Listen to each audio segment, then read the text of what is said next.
Hello everyone, welcome back to Guide to Everything. In today's video, I'll show you on how you can fix XAMPP error MySQL shutdown unexpectedly.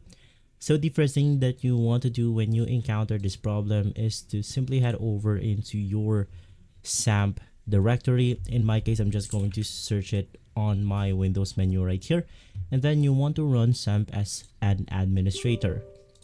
Now, if the method did not work, the next thing that we want to do is to simply go ahead and locate the backup or restore the database backup for our XAMPP.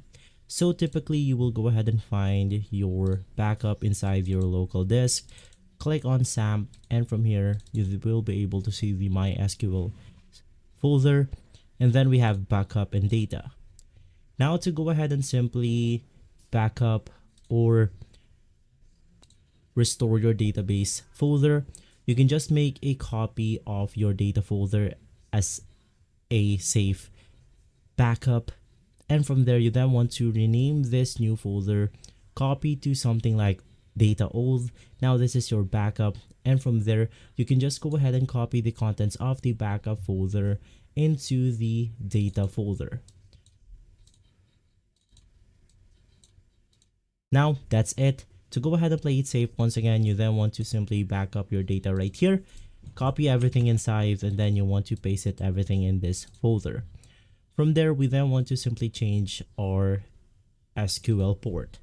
So we can just navigate back to XAMPP.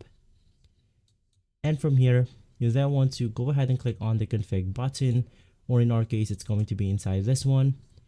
And basically from here, you then want to click on the myINI file.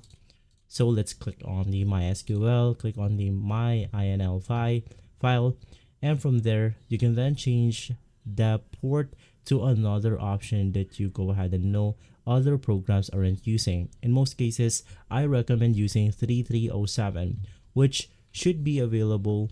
Now to go ahead and save your changes, you can just close on your file right here, and then you want to make sure that you press on the save button.